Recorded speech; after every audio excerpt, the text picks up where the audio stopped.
In today's video, I'm going to teach you how to add photos to your notebook using Goodnotes on the web. There are two simple ways to do this, and both are quick once you know where to click.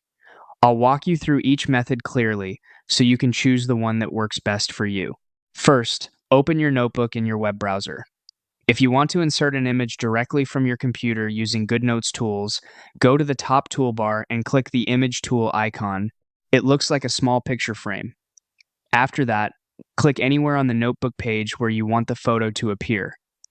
This tells Goodnotes where to place the image.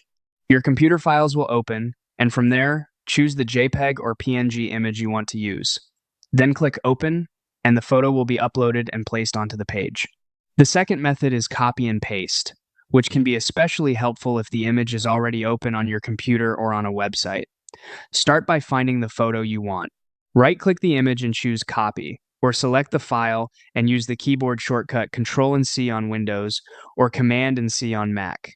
Then go back to your Goodnotes web page, click on the notebook page, and paste the image using Ctrl and V on Windows or Command and V on Mac. Once your photo is on the page, you can adjust it to fit your layout. To move it, click and hold the center of the image, then drag it wherever you want. To resize it, click the image so it becomes highlighted. Then drag any corner handle inward to make it smaller or outward to make it larger. If you want to crop the image, open the lasso tool from the toolbar, tap the image, choose crop, and then use either a rectangular outline or a freehand sketch to trim the photo. That's how to insert and edit photos in Goodnotes on the web.